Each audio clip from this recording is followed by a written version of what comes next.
अस्सलाम वालेकुम वरहमतुल्लाहि वबरकातुहू। बिस्मिल्लाहिर्रहमानिर्रहीम। रब्बि इश्रह सदरी वयस्सिर ली अमरी वहलुल उक़दतम मिन लिसानी वयफ़क़हू क़ौली। रब्बी ज़िदनी इल्मा, रब्बी ज़िदनी इल्मा, रब्बी ज़िदनी इल्मा। मेरे अज़ीज़ तलबा व तालिबात, आज की ऑनलाइन क्लासेस में आप तमाम का तहे दिल से इस्तकबाल है। बच्चों, यहाँ पे इस तिरंगे को देखते ही आपके दिल में ख़याल आया होगा ना कि यहाँ पे अशोक चक्र की बजाय महात्मा गांधी जी का चरखा दिखाई दे रहा है। इस तरह से तिरंगे को क्यों चेंज किया गया है? या ये तिरंगे का हमारा पहले वाला नमूना या मॉडल है? तो चलिए, ये हमारा तिरंगा किस तहरीक की निशानी है या इसका इस्तेमाल कब किया गया था, ये जानने के लिए आज हम तारीख़ के बाब जदोजहद आज़ादी इसके बारे में पढ़ाई करेंगे। चलिए बच्चे, तो आज का हमारा टॉपिक कौन सा है? जदोजहद आज़ादी। तारीख़ का बाब जदोजहद आज़ादी, यानी आज़ादी की हमारी जदोजहद किसके ख़िलाफ़? अंग्रेज़ों के ख़िलाफ़, है ना। तकरीबन 300 सालों तक हम अंग्रेज़ों की ग़ुलामी में रह चुके हैं। तो बहुत से तहरीकात, बहुत से जंगों के बारे में हम पढ़े हैं। हिंदुस्तान की पहली जंग आज़ादी भी हम पढ़े। तो बच्चों, हिंदुस्तान की तारीख़ में जद्दोजहद आज़ादी एक अहम और मुतहरिक बाब माना जाता है और ख़ासकर 19वीं सदी के आखिर में कौमियत का उरूज बेहद गहरे अंदाज में हुआ और 19वीं सदी की तारीख़ जो है हिंदुस्तान की तारीख़ में बहुत ही अहम दौर माना जाता है। क्योंकि 19वीं सदी की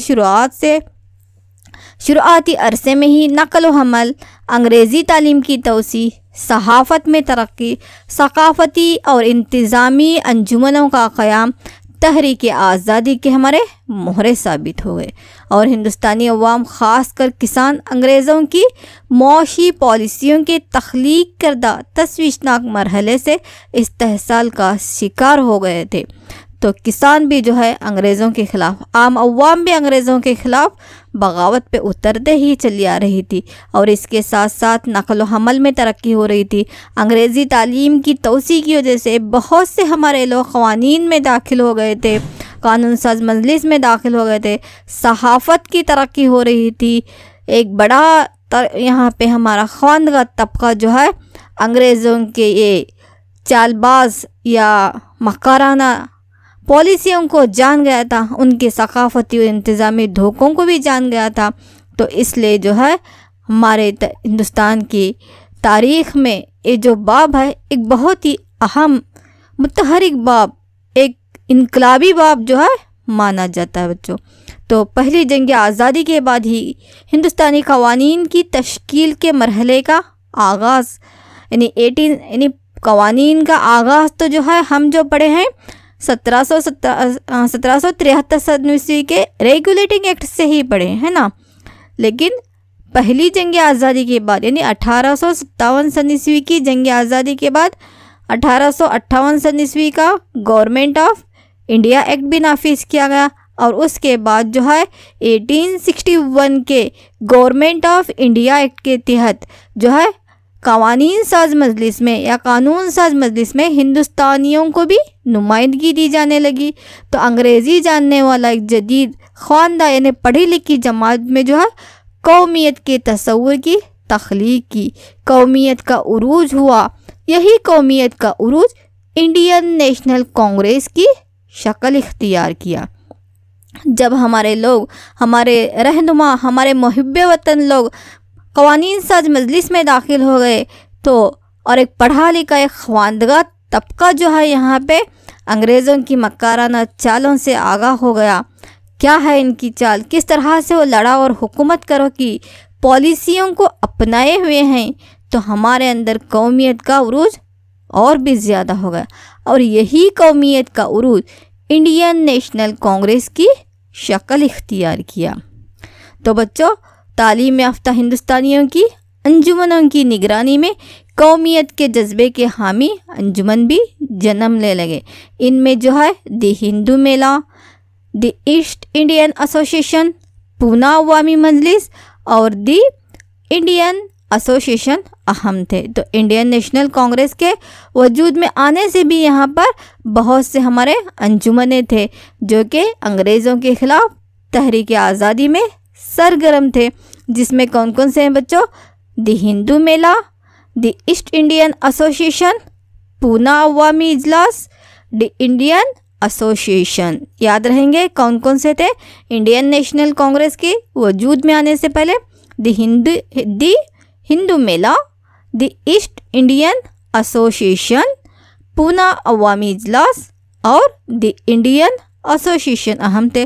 और अखबारात ने अंग्रेज़ी सरकार की धांधली मतलब इनकी सरकशी की मुखालिफत करने लगे।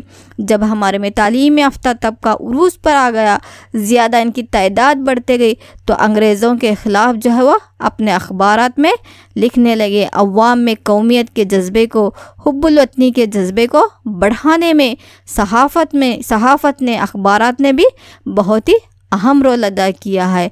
तो इस तरह से इंडियन नेशनल कांग्रेस की यहाँ पे तख्लीक होती चली। इसी पस मंज़र में जो है इंडियन नेशनल कांग्रेस की भी तश्कील हो रही थी, लेकिन लॉर्ड लिटन ने सहाफ़ती आज़ादी को ख़त्म करने के लिए वर्नाकुलर सहाफ़ती एक्ट, या जिसको वर्नाकुलर प्रेस एक्ट कहते, वो जारी किया।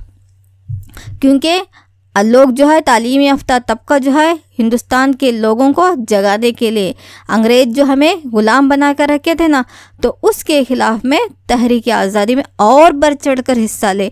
तो इसके लिए अखबारात के ज़रिए से लोगों को वो उकसा रहे थे, उनको हुब्बुल वतनी के जज्बे का और मजबूती अता कर रहे थे।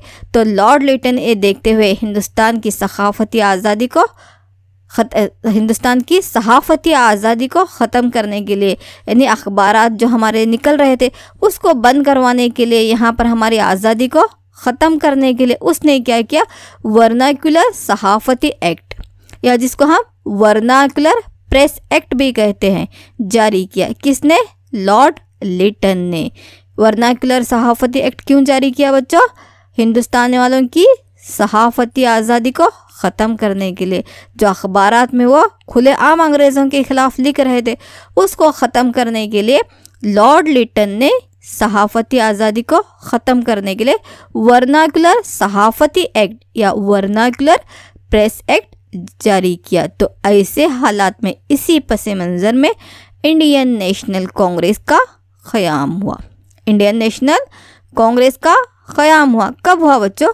हिंदुस्तान का सियासी नज़रिया और सियासी इंतज़ाम को बदलने वाली इंडियन नेशनल कांग्रेस का क़याम दिसंबर 1885 में मुंबई शहर में होने वाली कॉन्फ्रेंस में हुआ।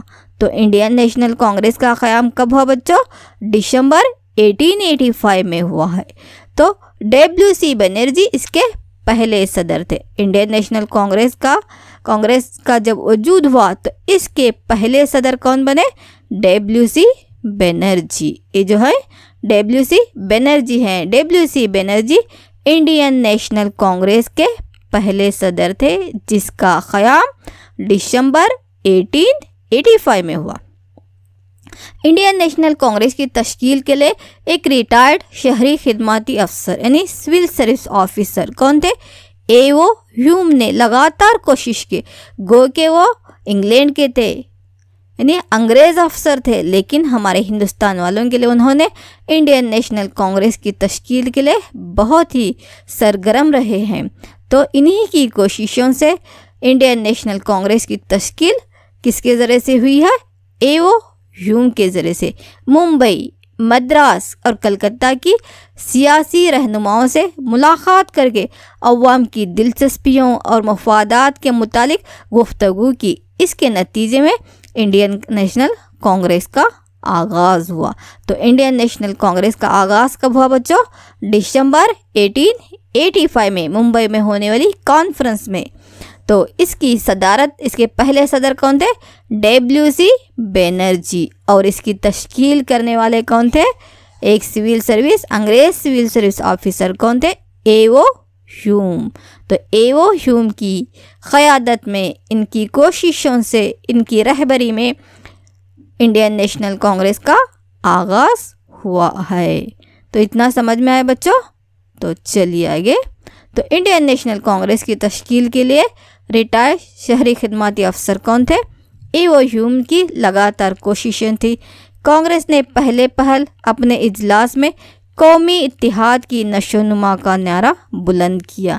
तो बच्चों A1 मार्क के सवाल में आ सकते हैं। इंडियन नेशनल कांग्रेस का क़याम कब हुआ? इंडियन नेशनल कांग्रेस के पहले सदर कौन थे? इंडियन नेशनल कांग्रेस का क़याम किसने किया? तो 1885 में WC बनर्जी इसके पहले सदर। ईओ ह्यूम की क़यादत में इसका वजूद हुआ था। तो इंडियन नेशनल कांग्रेस का जब पहला इजलास हुआ तो वहाँ पर लोगों ने कौन सा नारा बुलंद किया?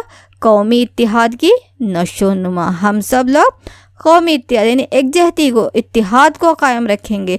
तो उनका नारा क्या था वहाँ पे? कौमी इत्तेहाद की नशोनुमा। समाजी और सकाफती बहरूपियत हिंदुस्तानियों में बाहमी इत्तेहाद को लाने की मरहला ब मरहला कोशिश भी की है और हमारे कौमी रहनुमाओं ने एक नज़्म व नस्क को कायम रखा है। तो एक कौन थे बच्चों? ये जो तस्वीर में दिखाई दे रहे हैं यही ईओ ह्यूम है, जिन्होंने इंडियन नेशनल कांग्रेस की बुनियाद रखी है। तो मुकामी ज़ुबानों में अखबारात की इशाअत के ज़रिए सियासी मसाइल की गुफ्तगू का आगाज़ किया और इसी से सियासी मसाइल और आम राय मशवरा अवाम तक पहुंचने लगे। मुकामी ज़ुबानों में जो अखबारात निकल रहे थे तो उसके ज़रिए से सियासी मसाइल क्या है, अंग्रेज़ों के ख़िलाफ़ में किस तरह से जद्दोजहद आज़ादी को हम बुलंद करना चाहिए, तो अवाम तक ये जो राय मशवरे पहुंचने लगे। इंडियन नेशनल कांग्रेस की मुस्तहकम सरगर्मियों पर नज़र रखते हुए अंग्रेज़ों ने फिर अपनी तकसीम करो और हुकूमत करे वाली पॉलिसी को जारी किया।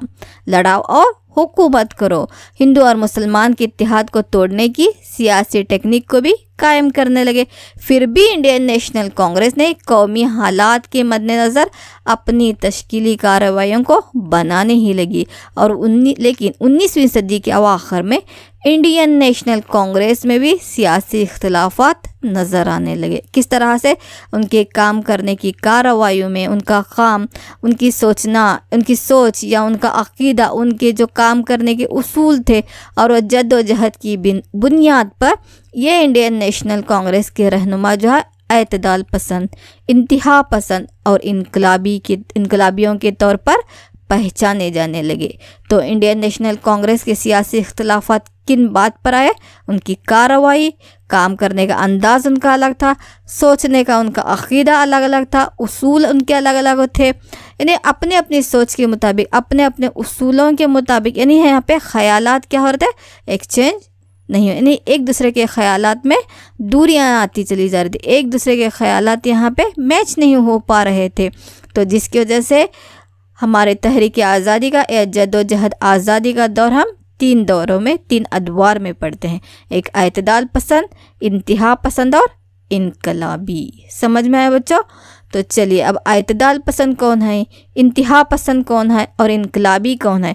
एतदाल यानी हिंदुस्तान की जद्दोजहद आज़ादी में एतदाल पसंदों का क्या रोल है, इंतहा पसंदों का क्या रोल है और इनकलाबियों का क्या रोल रहा है, ये देखेंगे। तो अब तक इतना समझ में आया है कि इंडियन नेशनल कांग्रेस का क़याम किस तरह से हुआ, किसने किया, उसकी सदारत किसने की और इंडियन नेशनल कांग्रेस के पहले इजलास का नारा क्या था। समझ में आया बच्चों? चलिए तो फिर आगे बढ़ते हैं। तो पहला दौर जो रहा वो कौन सा रहा? एतदाल पसंद। एतदाल यानी इंसाफ से चलने वाले। तो एतदाल पसंद कौन कहते हैं? यहाँ पे देखो, तहरीक आज़ादी में सवाल किस तरह से तुम्हें आता है? तहरीक आज़ादी में एतदाल पसंदों का किरदार या रोल बयान करो। तो ये 3 मार्क्स पे आने वाले सवालात हैं बच्चों अक्सर इसमें से। तहरीक आज़ादी में एतदाल पसंदों का किरदार बयान करो करके। तो एतदाल पसंदों का दौर किसको कहते हैं, कब से कब तक है करके? इंडियन नेशनल कांग्रेस के, अब जो 1885 में इंडियन नेशनल कांग्रेस का आगाज़ हुआ ना, इंडियन नेशनल कांग्रेस का आगाज़ हुआ था, तो इंडियन नेशनल कांग्रेस के इब्तिदाई 20 सालों को एतदाल पसंदों का दौर कहा जाता है। इंडियन नेशनल कांग्रेस के इब्तिदाई 20 सालों को अतदाल पसंदों का दौर कहा जाता। तो अतदाल पसंदों के अहम रहनुमा कौन कौन थे? देखो यहाँ पे अतदाल पसंदों में WC बनर्जी, MG रानडे, दादा भाई नौरोजी, गोपाल कृष्ण गोखले जैसे अहम रहनुमा इसमें थे। कौन कौन थे बच्चों? WC बनर्जी, MG रानडे, दादा भाई नौरोजी, गोपाल कृष्ण गोखले, बदरुद्दीन तैयब जी तो वगैरह ये कहते अतदाल पसंदों के अहम रहनुमा थे।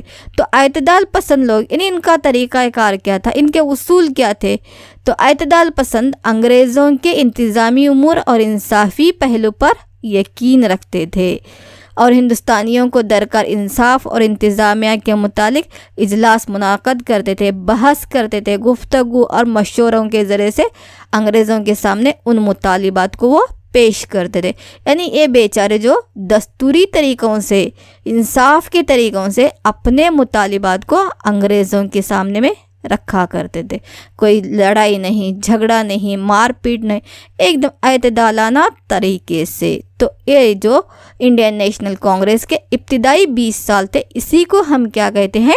अतदाल पसंदों का दौर कहते हैं। इसको हम क्या कहते हैं? अतदाल पसंदों का दौर। तो इसमें अहम कौन कौन थे बच्चों?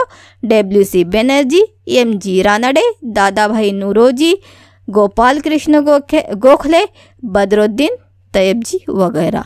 तो ये लोग जो है अंग्रेज़ों की इंतज़ामी उमूर और इंसाफ़ी पहलू पर यकीन रखते हुए आपस में बहस करके, गुफ्तगू करके, मशवरे करके अपने मुतालिबात को दस्तूरी तरीके से, इंसाफ के तरीके से, एक सही वे में चलते हुए अंग्रेज़ों के सामने पेश करते थे। कौन बच्चों?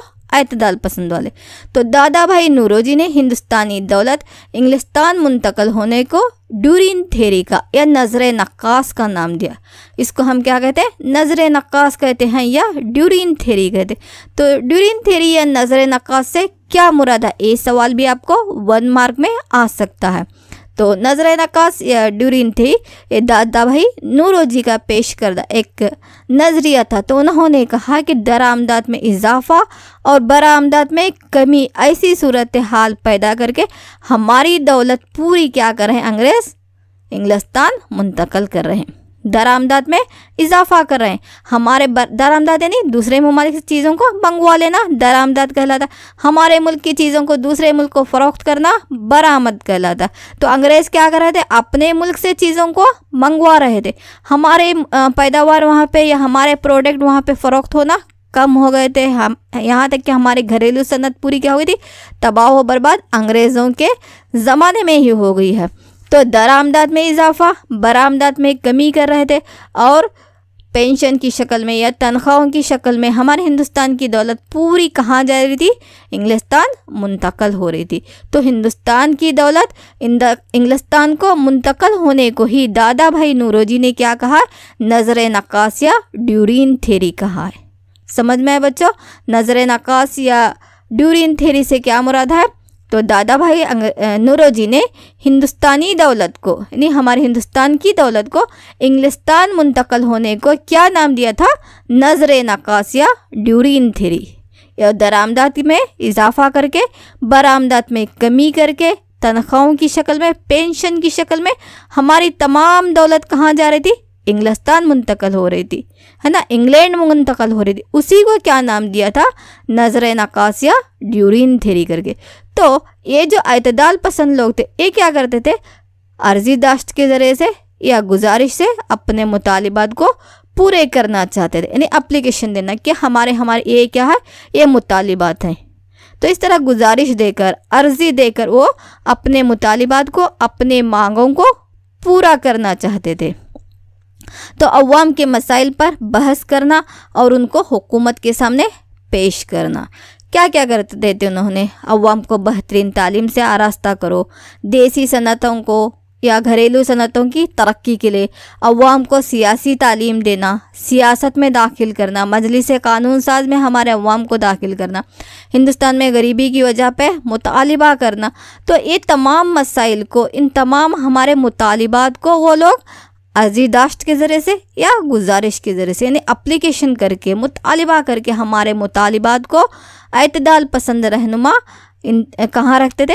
अंग्रेज़ी हुकूमत के सामने रखा करते थे, जिसकी वजह से इत्तेदाल पसंदों के दौर को फयाजाना कौमियत का दौर भी कहते हैं। चंद एक लोग इसको क्या कहते हैं? इत्तेदाल पसंदों के दौर को फयाजाना कौमियत का दौर। ये बहुत ही फयाज लोग हैं, बड़े फ़राख दिल लोग हैं। हमारा ही मुल्क है, हमारी हुकूमत है, फिर भी हमारे मुतालिबात को ये अंग्रेज़ों के सामने रख रहे हैं। तो चंद एक लोग जो है इसको पसंद नहीं करते थे, इनके तरीक़ाकार को पसंद नहीं करते थे, और उनको ये भी कहते थे सियासी भिखारी भी कहा जाने लगा था। किनको? इत्तेदाल पसंद वालों को। उस दौर को फयाजाना कौमियत कहने, फयाजाना दिल, बड़े दिल वाले। तुम अपने ही मुल्क में रहकर अपने ही मुतालिबात को मनवाने के लिए अंग्रेज़ों के सामने अर्जी-दाश्त पेश कर रहे हो, गुजारिशात यहाँ पे पेश कर रहे हो। क्यों? हमारा मुल्क है, हमारी हुकूमत है, हम हुकूमत करेंगे। वो तो बाहर से आए हुए हैं ना, तो इसलिए वो क्या कहते थे? उनको फयाजाना कौमियत का दौर, या उसको सियासी भिखारी भी कहते थे। किनको? इत्तेदाल पसंद लोगों को, इत्तेदाल पसंद रहनुमाओं को। क्यों सियासत की भीख मांग रहे हैं? हमारा मुल्क है, हमारी हुकूमत है, हम हुकूमत करेंगे। उनको अंग्रेज़ों से यहाँ से बाहर निकाल देना, इस तरह से उनके सामने से हम गिड़गिड़ाएंगे नहीं, इसलिए उनको क्या कहते थे? वो सियासी भिखारी भी कहते थे। तो बच्चों, ये क्या था? इत्तेदाल पसंदों का दौर, पहला दौर है ना। कौन सा? इत्तेदाल पसंदों का। तो अब तक क्या क्या होगा यहाँ पे? इंडियन नेशनल का क़याम, इंडियन नेशनल के वजूद से पहले यहाँ पे पाए जाने वाले अहम यहाँ पे तहरीकात या अजलास कौन कौन से थे। फिर इंडियन नेशनल कांग्रेस का क़याम, फिर उसके बाद में इंडियन नेशनल कांग्रेस में हमारे नज़रियात में तब्दीली आने की वजह से 3 दौर यहाँ पे, इत्तेदाल पसंद, इंतहा पसंद और इनकलाबी। फिर इत्तेदाल पसंद कौन है? किसको इत्तेदाल पसंद, किस दौर को हम इत्तेदाल पसंद दौर कहते हैं, और इत्तेदाल पसंदों के अहम रहनुमा क्या थे, और किस तरह से अंग्रेज़ों के सामने ये हमारे मुतालिबात को पेश करते थे। तो इतना देखें। चलिए, अब तक जो पढ़े हैं उसको हम थोड़ा सा रिवीज़न, और आपको परफेक्ट हुआ है या नहीं ये जानने के लिए कुछ सवालात यहाँ पे मैं पूछती हूँ। चलो बच्चों, तो यह है सवालात व जवाबात का पहला राउंड। तो पहला है यहाँ पे आपके लिए सवाल, कौमियत के जज्बे के सकाफ़ती रूप में कौन से इदारे वजूद में आए? कौमियत के जज्बे के सकाफ़ती रूप में कौन कौन से इदारे वजूद में आए थे? यानी इंडियन नेशनल कांग्रेस के वजूद में आने से पहले कौन कौन से इदारे वजूद में आए थे बच्चों? चलिए, एक दो का नाम बताइए कि कौमियत के जज्बे के सकाफ़ती रूप में कौन कौन से इदारे वजूद में आए थे। चलिए जल्दी जल्दी कमेंट में लिखिए अपना जवाब। यस, द हिंदू मेला सही जवाब। और the Indian association, yes, Poona इजलास, द ईस्ट इंडियन एसोसिएशन, ये तमाम क्या थे? कौमियत के जज्बे के सकाफ़ती रूप में वजूद में आने वाले चंद एक अहम इदारे थे, जो कि इंडियन नेशनल कांग्रेस के वजूद में आने से पहले कायम थे। चलिए बच्चों, दूसरा सवाल आपके लिए ये रहा, इंडियन नेशनल कांग्रेस का क़याम कब अमल में आया? इंडियन नेशनल कांग्रेस का क़याम कब अमल में आया? यस बच्चों, ईस्वी लिखना है, साल लिखना है, जल्दी जल्दी लिखिए। यस, माशाल्लाह सही जवाब। दिसंबर 1885 में, दिसंबर 1885 सन ईस्वी में इंडियन नेशनल कांग्रेस का क़याम अमल में आया, सही जवाब। चलिए अगला क्वेश्चन आपके लिए, इंडियन नेशनल कांग्रेस की तश्कील किसने की? इंडियन नेशनल कांग्रेस की तश्कील किसने की? कौन था वो? माशाल्लाह सही जवाब। कौन? एवो ह्यूम। कौन था बच्चों वो? एवो ह्यूम, यानी एलन ओक्टेवियन ह्यूम भी कहा जाता है, शॉर्ट में हम उसको क्या बोलते हैं? एवो ह्यूम, सही जवाब। चलिए अगला क्वेश्चन आपके लिए, इंडियन नेशनल कांग्रेस के पहले सदर कौन थे? चलो बच्चों जल्दी जल्दी नाम लिखो। इंडियन नेशनल कांग्रेस के पहले सदर कौन थे? अल्हम्दुलिल्लाह सही जवाब। कौन? WC बनर्जी। चलिए अगले क्वेश्चन की तरफ, लॉर्ड लिटन ने वर्नाकुलर सहाफ़ती एक्ट क्यों जारी किया? लॉर्ड लिटन ने वर्नाकुलर सहाफ़ती एक्ट क्यों जारी किया? या वर्नाकुलर प्रेस एक्ट भी जिसको कहते हैं, क्यों जारी किया? सहाफत पे क्या करने के लिए? यस, माशाल्लाह सही जवाब है। यानी हिंदुस्तानी सहाफत पर पाबंदी लगाने के लिए या उनकी आज़ादी को छीन लेने के लिए, हिंदुस्तान के अखबारात की आज़ादी को छीन लेने के लिए, सहाफ़ती आज़ादी को ख़त्म करने के लिए लॉर्ड लिटन ने वर्नाकुलर प्रेस एक्ट जारी किया, क्योंकि अखबारात के ज़रिए से आम अवाम के अंदर कौमियत के जज्बे को और मजबूत करते जा रहे थे। इसलिए लॉर्ड लिटन ने क्या किया? वर्नाकुलर सहाफ़ती एक्ट या वर्नाकुलर प्रेस एक्ट जारी किया। चलिए और एक क्वेश्चन, एतदाल पसंदों का दौर किसको कहा जाता है? यानी किस दौर को हम एतदाल पसंदों का दौर कहते हैं? चलो प्यारे बच्चों, जल्दी जल्दी कमेंट में अपना जवाब लिखिए। एतदाल पसंदों का दौर किसको कहा जाता है? अल्हम्दुलिल्लाह, माशाल्लाह सही जवाब। चलिए क्या लिखे हैं? यस, इंडियन नेशनल कांग्रेस के इब्तिदाई 20 सालों को हम एतदाल पसंदों का दौर कहते हैं। बिल्कुल सही जवाब। एक आखिरी सवाल आपके लिए, एतदाल पसंदों से क्या मुराद है? यस, एतदाल पसंदों से क्या मुराद है? यस, दस्तूरी की तरीके से, इंसाफ के तरीके से अपने मुतालिबात को पूरा करवाने वालों को अर्जी दाश्त के ज़रिए से, है ना, मुतालिबात को पूरा करने वालों को हम क्या कहते हैं? एतदाल पसंद कहते हैं, है ना, जिसमें WC बनर्जी, MG रानाडे, गोपाल कृष्ण गोखले, बदरुद्दीन तैयब जैसे रहनुमा थे। चलिए बच्चों, इसके जवाबात भी हैं, देखिए आप जो जवाब लिखे थे वो सही है या नहीं है, है ना। कौमियत के जज्बे या सकाफती रूप में वजूद में आने वाले इदारे the Hindu Mela, the East Indian association और Indian association. Indian national congress का क़याम दिसंबर 1885। इंडियन नेशनल कांग्रेस की तश्कील A.O. ह्यूम ने की है। इंडियन नेशनल कांग्रेस के पहले सदर WC बनर्जी। वर्नाकुलर सहाफ़ती एक्ट क्यों जारी किया लॉर्ड लिटन ने? हिंदुस्तान में सहाफ़ती आज़ादी को ख़त्म करने के लिए लॉर्ड लिटन ने वर्नाकुलर सहाफ़ती एक्ट जारी किया। यस, रिवायती एतबार से इंडियन नेशनल कांग्रेस के इब्तिदाई 20 सालों को एतदाल पसंदों का दौर कहते हैं। एतदाल पसंदों से क्या मुराद है? इंतज़ामी उमूर या इंसाफ़ी पहलू या आइनी लिहाज से कानूनी चौखट में रहकर अर्जी दाश्त और गुजारिश पेश करने वालों को एतदाल पसंद कहते हैं ना।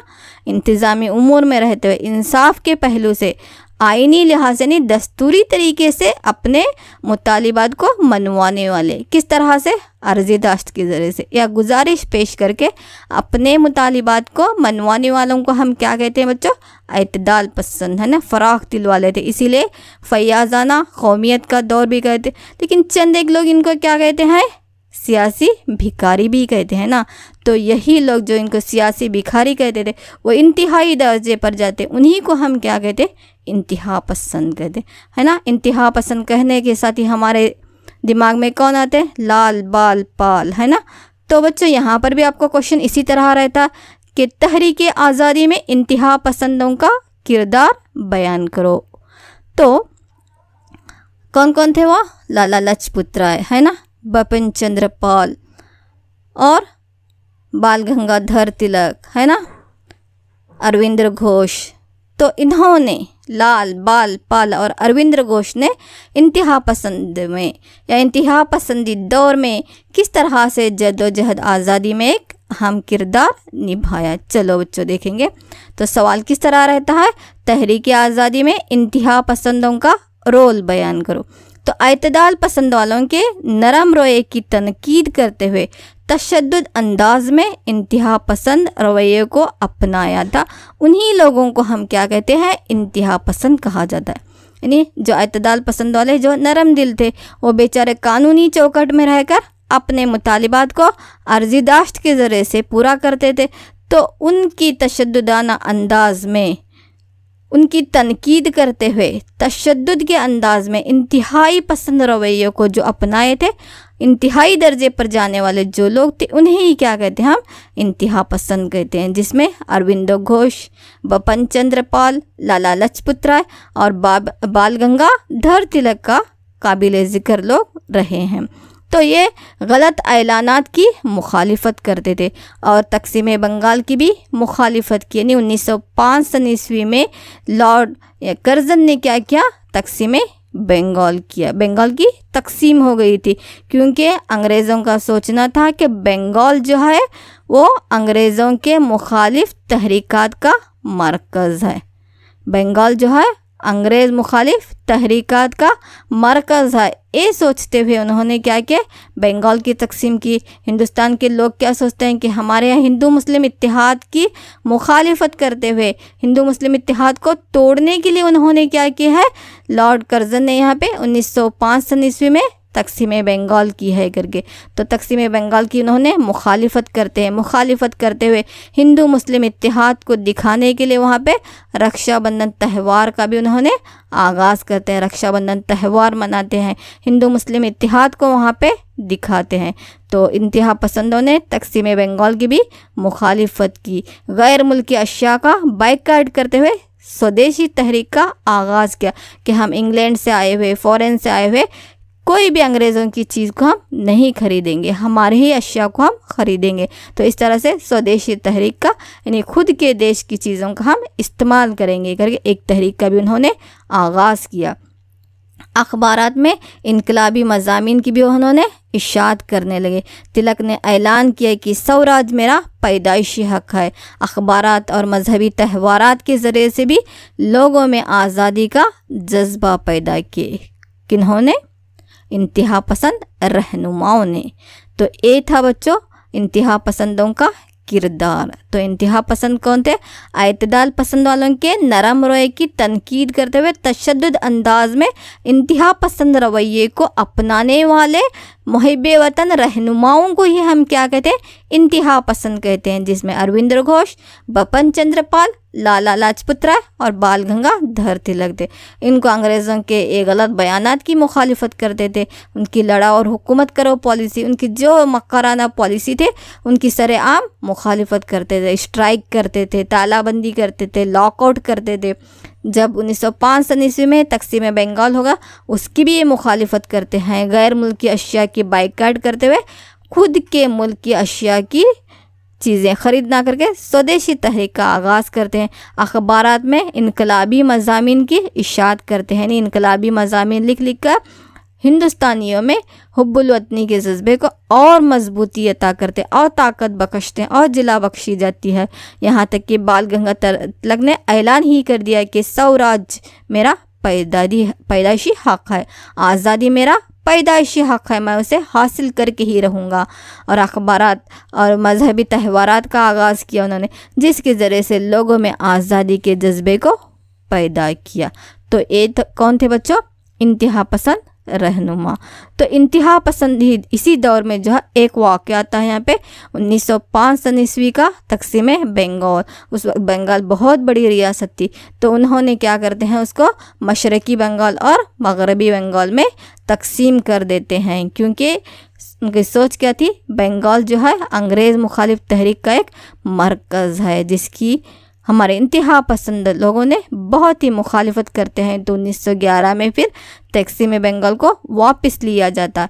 तो बच्चों इस पर क्वेश्चन आपको इस तरह से रहेगा, यानी 1905 सन ईस्वी की तकसीम बंगाल पर किस तरह से क्वेश्चन रहेगा। यहाँ पे तकसीम बंगाल के ऐलान को वापस लेने की वजह क्या थी या वापस लेने के असबाब क्या थे।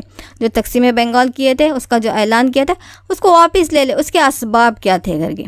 तो बच्चों लॉर्ड कर्जन ने 1905 सन ईस्वी में बंगाल को दो हिस्सों में तकसीम किया था, मशरक़ी बंगाल और मगरबी बंगाल पर। तो अंग्रेज़ों की लड़ाओ और हुकूमत करी पॉलिसी पर मुबनी 1905 की तकसीम को इंडियन नेशनल कांग्रेस ने पुरजोर मुखालिफत की। इंडियन नेशनल कांग्रेस के वो कौन से लीडर? इंतहा पसंदों ने जो है इसकी पुरजोर मुखालिफत की। बंगाली ज़ुबान जो मुसलमानों और हिंदू माशरे को मुत्तफ़क़ करने की क़ुव्वत की तरह उभरी, तो तक़सीम बंगाल की मुखालिफत सारे हिंदुस्तान में हुई। हिंदू और मुसलमान माशरे के दरमियान इत्तिहाद को आम करने के लिए उन्होंने क्या किया?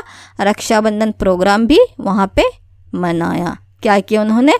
रक्षाबंधन प्रोग्राम को भी उन्होंने किया, यानी हम हिंदू और मुसलमान भाई भाई है, हमारे में फूट डालकर यहाँ पे मशरक़ी बंगाल और मगरबी बंगाल में हमें तकसीम मत करो। हमारी बंगाली ज़ुबान हमारे पास में एक है, हमारा माशरा एक है, और हम हिंदू और मुसलमान एक ही मुल्क के रहने वाले बाशिंदे हैं। एक हिंदुस्तान के हम दो आँखों की तरह हैं। तो हमारे इत्तिहाद को दिखाने के लिए उन्होंने क्या किया? वहाँ पे रक्षाबंधन प्रोग्राम को भी अपनाया। रक्षाबंधन प्रोग्राम भी मनाया गया और स्वदेशी तहरीक को सारे मुल्क भर में चलाया गया। देश हमारे ही मुल्क की चीज़ों को ख़रीदा गया, यानी अंग्रेज़ों की चीज़ों को, गैर मुल्की चीज़ों का उन्होंने क्या किया? वहाँ पे बाइकआउट किया।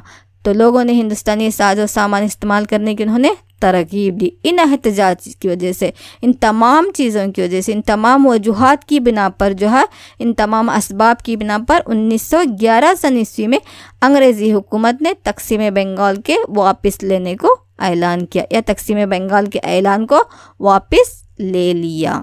समझ में आया बच्चों? 1905 सन ईस्वी में लॉर्ड कर्जन ने बंगाल को 2 हिस्सों में तकसीम किया था।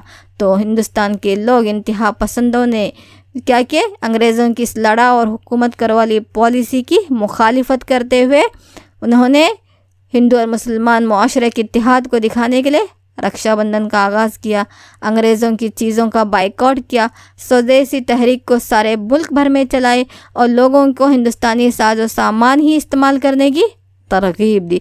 तो इस तरह से अंग्रेज़ जब ये तमाम हिंदुस्तान के इत्तिहाद को महसूस करते हैं, देखते हैं, तो इन तमाम एहतजाजात की वजह से 1911 सन ईस्वी में अंग्रेज़ी हुकूमत ने तक़सीम बंगाल के ऐलान को वापस ले लिया। तो बच्चों, इंतहा पसंद में एक सवाल आपको क्या रहेगा? तहरीक आज़ादी में इंतहा पसंदों का किरदार बयान करो। दूसरा, तक़सीम बंगाल के ऐलान को वापस लेने की वजह या असबाब बयान कीजिए। ये भी 3 मार्क्स या 4 मार्क्स में आने वाला सवाल हो सकता। उसी तरह से और एक सवाल इसी में से आएगा, तहरीक आज़ादी में बाल गंगाधर तिलक का किरदार बयान करो। चलिए वो देखेंगे।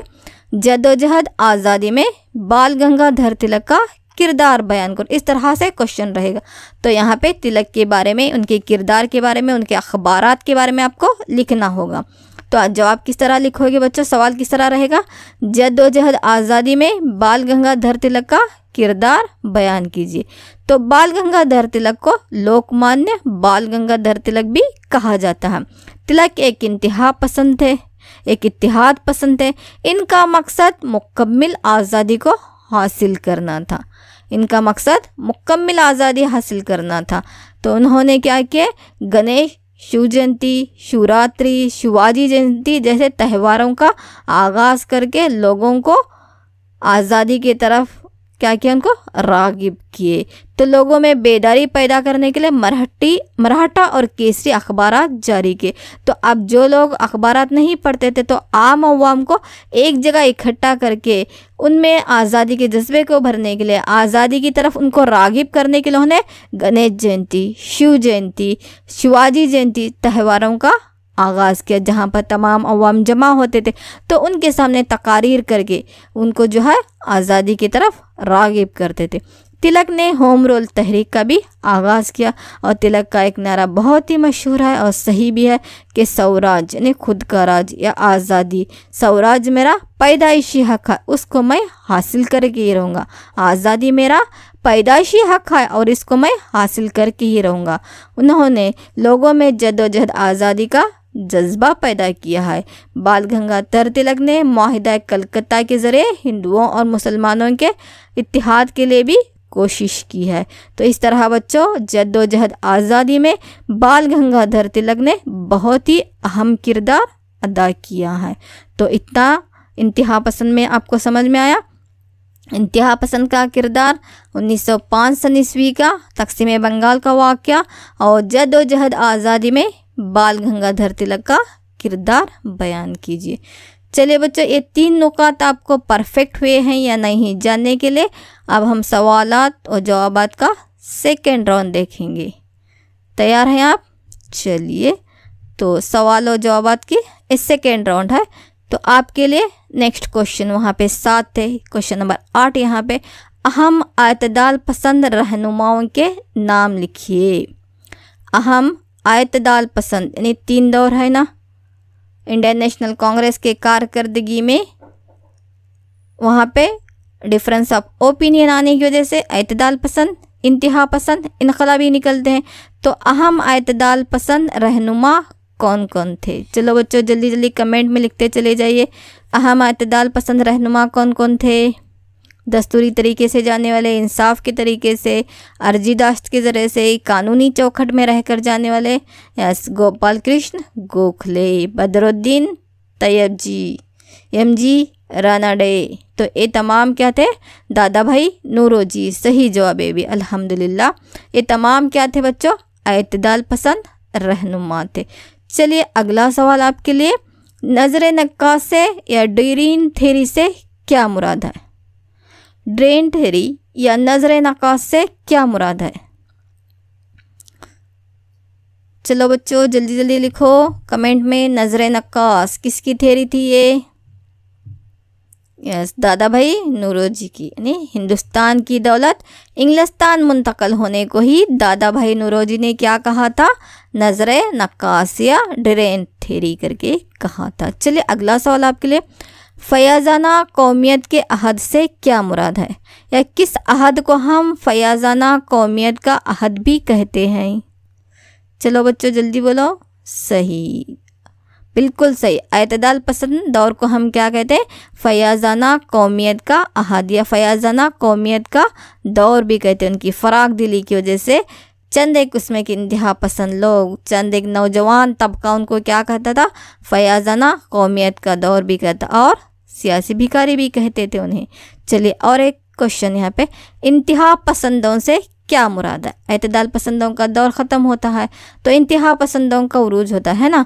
तो इंतहा पसंद किसको कहते हैं हम, या इंतहा पसंदों से क्या मुराद है? यस बच्चों जल्दी जल्दी लिखो। यस लाल बाल पाल थे ना, सही है। हाँ तो ये इंतहा पसंद थे, ये इंतहा पसंदों से क्या मुराद है? यस एतदाल पसंद वालों के नरम रोए की तनकीद और तशद्दुना अंदाज में इंतहा पसंद रोए को अपनाने वाले रहनुमाओं को, हमारे लीडरों को ही हम क्या कहते हैं? इंतहा पसंद लोग कहते हैं। इन्हें क्या कहते हैं? इंतहा पसंद कहते हैं। चलिए बच्चे और एक क्वेश्चन, इंतहा पसंदों के अहम रहनुमाओं के नाम लिखिए। इंतहा पसंद दौर के अहम रहनुमा कौन कौन थे? इनके नाम लिखिए जल्दी जल्दी। अभी अभी चंद लोग लिखे थे, इंतहा पसंद से क्या मुराद है कहने से वही जवाब था। अल्हम्दुलिल्लाह बाल गंगाधर तिलक सही जवाब। लाला लाजपत राय, यस बिपिन चंद्र पाल, अरविंदो घोष, ये तमाम क्या थे? इंतहा पसंद दौर के अहम रहनुमा थे। सही जवाब। अगला क्वेश्चन, 1905 सन ईस्वी में किसने बंगाल की तकसीम की? 1905 सन ईस्वी में किसने बंगाल की तकसीम की? बंगाल की तकसीम करने वाला कौन था बच्चों? बिल्कुल सही जवाब, लॉर्ड कर्जन। लॉर्ड कर्जन ने 1905 सन ईस्वी में बंगाल की तकसीम की थी। लॉर्ड कर्जन सही जवाब। चलिए अगले सवाल की तरफ, अंग्रेज़ों ने बंगाल की तकसीम क्यों की? क्या सोचते थे अंग्रेज़ों ने बंगाल की तकसीम क्यों की? अंग्रेज़ अलग सोच रहे थे, हिंदुस्तानी अलग सोच रहे थे। अंग्रेज़ क्या सोचकर तकसीम करते हैं? यस बंगाल अंग्रेज़ मुखालिफ एहतजाजात का मरकज़ था। हिंदुस्तानी सोच रहे थे कि ये हिंदू मुस्लिम इत्तिहाद को तोड़ना चाहते हैं। चलिए और एक आखिरी सवाल, रियासत बंगाल में रक्षाबंधन प्रोग्राम क्यों मनाया गया? है ना 1905 सन ईस्वी के बाद रियासत बंगाल में रक्षाबंधन प्रोग्राम क्यों मनाया गया? सही जवाब है, नहीं हिंदू मुसलमान के इत्तिहाद को वहाँ पे दिखाना था क्या वो सोच रहे थे कि तकसीम बंगाल करके हिंदू मुस्लिम इत्तेहाद को तोड़ दिए हैं, हम एक है, हमारी यूनिटी को, हमारी एकजहती को दिखाने के लिए रियासत बंगाल में रक्षाबंधन प्रोग्राम मनाया गया था। चलिए बच्चों, फिर से एक मरतबा अपने जवाबात चेक कर लीजिए। तो इत्तेदाल पसंद रहनुमा कौन थे? WC बनर्जी, MG रानाडे, दादा भाई नौरोजी, गोपाल कृष्ण गोखले। नजर नक्काश, हिंदुस्तान की दौलत, वसाइल, खाम माल, तनख्वाह, पेंशन की सूरत में इंग्लिस्तान मुंतकल हो रही थी। इसी नजरे को दादा भाई नौरोजी ने नजर नक्काश या ड्यूरिन थेरी का नाम दिया। फयाजाना कौमियत के अहद से क्या मुराद है? इत्तेदाल पसंदों के दौर को फयाजाना कौमियत का दौर भी कहते हैं। इंतहा पसंद कांग्रेस का एक ग्रोह इत्तेदाल पसंदों की नरम रोई की तनकीद और तशद्दुदाना में इंतहा पसंद रोए को अपनाया, उनको हम क्या कहते हैं? इंतहा पसंद कहते हैं। इंतहा पसंदों के अहम रहनुमा अरविंदो घोष, बपन चंद्र पाल, लाला लाजपत राय और बाल गंगाधर तिलक। यस, अगला क्वेश्चन था हमारा 1905 में किसने बंगाल की तकसीम की? लॉर्ड कर्जन ने। अंग्रेज़ों ने बंगाल की तकसीम क्यों की? बंगाल अंग्रेज़ मुखालिफ एहतजाजात का मरकज़ था। यस, रक्षाबंधन त्यौहार क्यों मनाया गया? 1905 की बंगाल की तकसीम बंगाल की मुखालिफत करते हुए हिंदू मुसलमान माशरों के दरमियान इत्तिहाद को कायम करने के लिए रक्षाबंधन प्रोग्राम मनाया गया। चलिए, अब दो दौर हो गए, एक इत्तेदाल पसंद और दूसरा इंतहा पसंद, और एक बाकी है, कौन सा? यस, इनकलाबी दौर। कौन सा है ये? इनकलाबी दौर। तो सवाल क्या रहता है बच्चों यहाँ पे? तहरीक आज़ादी में इनकलाबियों का किरदार बयान करो। तो इनकलाबियों ने एक मुकम्मिल हिंदुस्तान का ख्वाब देखे थे। आहिस्ता से कानूनी चौकट में रहकर मुतालिबात करने वाले, बड़े दिल वाले, फयाज़ादा दिल वाले, फराख दिल वाले इत्तेदाल पसंद, उससे थोड़ा इंतहाई दर्जे पर जाने वाले इंतहा पसंद। नहीं, तोड़ फोड़ करके कैसे भी करके हम आज़ादी को हासिल करेंगे। एक कौन थे? इनकलाबी। तो एक क्या कहते थे? हमें हमारा हिंदुस्तान मुकम्मिल चाहिए। इनकलाबियों ने एक मुकम्मिल हिंदुस्तान का ख्वाब देखा था। इनका अकीदा था कि अंग्रेज़ों को सिर्फ तशद्दुद तरीके से ही बाहर किया जा सकता है, या ऐसे ही जाने वाले नहीं है हमारे मुल्क से। इनको हम तशद्दुदाना तरीका, लड़ाई झगड़े का, तोड़ फोड़ का, मार छाड़ का ही हम तरीका इस्तेमाल करेंगे। हिंदुस्तान और बैरूनी ममालिक में ये क्या करते थे?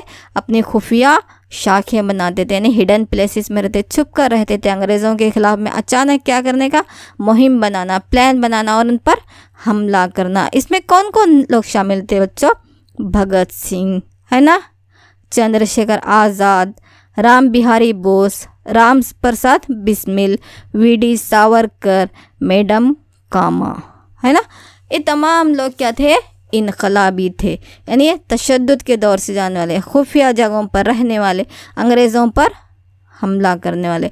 ये जो लोग जो है पैसा और हथियारात को जमा करते थे, बारूद का इस्तेमाल करना। तो और लोगों को तरबियत भी देते थे कि किस तरह से जो है अंग्रेज़ों के पर कहाँ जाकर अंग्रेज़ों के किन अड्डों पर अचानक से हमला कर देना। तो उसके लिए उनकी कुछ खास तंजीमें भी थीं, जिसमें अनुशीलना कमेटी और अभिनव भारत।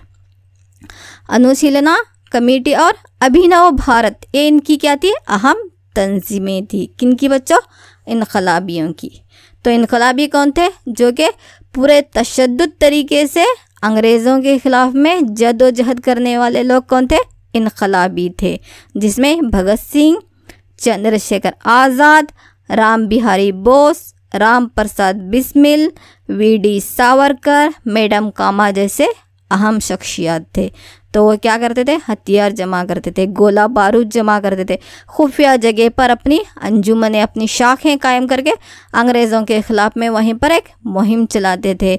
एक प्रोग्राम, एक प्लान बनाकर उस प्लान के मुताबिक जहाँ पर मारना है वहीं पर मार कर वो हिट करते थे, है ना। तो ऐसे लोगों को क्या कहते हैं बच्चों? इनकलाबी कहते हैं। तो उन्होंने अपनी बहुत से अंजुमनें भी बनाए थे, जिसमें अनुशीलना कमेटी, कौन सी कमेटी? अनुशीलना कमेटी और अभिनव भारत इनकी अहम तंजीमें थी। तो इनका ख्वाब क्या था? ये मुकम्मिल हिंदुस्तान का ख्वाब देखते थे, यानी इनकलाबियों का ख्वाब क्या था? इनकलाबी ज़राए से हम आज़ादी को पूरा हासिल करेंगे। तो कौमी आज़ादी की मुहिम में उन्होंने एक ताकतवर ज़रिए के नफूज़ थे। तो कुछ इनकलाबियों को गिरफ़्तार भी किया गया, लेकिन अपनी जद्दोजहद आज़ादी को उन्होंने हमेशा जारी रखे थे, है ना बच्चों। तो ये क्या थे हमारे तहरीक आज़ादी के, जद्दोजहद आज़ादी के 3 दौर: इत्तेदाल पसंद, इंतहा पसंद और इनकलाबी। इत्तेदाल पसंद, इंतहा पसंद, इनकलाबी। तो इतने अहम नुकात यहाँ पे याद रहे बच्चों। चलिए और एक 2-4 सवालात पूछती हूँ, फिर इसके बाद आपका होमवर्क लीजिए, हम क्लास को ख़त्म करेंगे। चलो बच्चों, 1 मार्क के चंद एक सवालात पूछती हूँ। ये मुतबादिल यानी MCQ क्वेश्चन में भी आपको हेल्प होंगे, 1 और 2 मार्क के क्वेश्चन में भी ये आपको बहुत ही कारआमद रहेंगे। जैसे स्वराज्य मेरा पैदाइशी हक है, एक किसने कहा था? स्वराज्य मेरा पैदाइशी हक है, मैं उसे हासिल करके रहूँगा, एक किसने कहा था? माशाल्लाह, सही जवाब। किसने कहा था? बाल गंगाधर तिलक ने, सही जवाब। अगला क्वेश्चन बच्चों, आम अवाम को जद्दोजहद आज़ादी में शरीक करने के लिए तिलक ने कौन सा कदम उठाया? है ना, जो पढ़े लिखे लोग थे उनके लिए तो अखबार थे, तो आम अवाम को, आम पब्लिक को, आम लोगों को जो कि पढ़ा लिखा तबका नहीं था, उनको जद्दोजहद आज़ादी में शरीक करने के लिए तिलक ने कौन सा कदम उठाया? क्या किया उन्होंने? यस, अल्हम्दुलिल्लाह, सही जवाब। शिव जयंती, है ना, गणेश जयंती, शिवाजी जयंती, नवरात्रि जैसे त्योहारों का उन्होंने आगाज़ किया था। Absolutely right. चलिए स्टूडेंट्स, अगला सवाल आपके लिए ये रहा, तिलक के जारी करदा 2 अखबारात कौन से थे? आम अवाम के लिए तो शिव जयंती, शिवाजी जयंती का आगाज़ किया। पढ़े लिखे तबके को, आज़ादी के जज्बे को और फ़रोग़ देने के लिए तिलक ने 2 अखबारात जारी किए थे। कौन से थे बच्चों? यस, केसरी और मराठा, है ना, बिल्कुल सही जवाब। चलिए अगला क्वेश्चन आपके लिए, इनकलाब पसंदों के अहम रहनुमा कौन थे? उनके नाम बताइए। इनकलाबी रहनुमा, तशद्दुदाना तरीके से जाने वाले, है ना, कौन कौन रहनुमा थे? यस, भगत सिंह और माशाल्लाह चंद्रशेखर आज़ाद, राम प्रसाद बिस्मिल, मैडम कामा, ये तमाम क्या थे? इनकलाबी रहनुमा थे। चलिए बच्चों, और एक सवाल आपके लिए, अहम खुफिया तंजीमें, मतलब इनकलाबी तंजीमें कौन कौन सी थी? अहम खुफिया तंजीमें या इनकलाबी तंजीमें कौन कौन सी थी? चलो बच्चों जल्दी जल्दी बोलो। यस, अनुशीलना कमेटी और एक अभिनव भारत, सही जवाब, बिल्कुल सही। एक आखिरी सवाल आपके लिए, इनकलाबियों का अकीदा क्या था? इनकलाबियों का अकीदा क्या था? क्या कहते थे वो? यस बच्चों, क्या अकीदा रखते थे? यस, अंग्रेज़ों को सिर्फ तशद्दुद तरीके से ही हिंदुस्तान से बाहर निकाल सकते हैं, ये उनका अकीदा था। वैसे अर्जीदाश्त के ज़रिए से स्ट्राइक करने से जाने वाले ने पूरी तरह से तशद्दुदाना तरीका, इनकलाबी तरीका हम अपनाएंगे तो ही अंग्रेज़ यहाँ से जा सकते।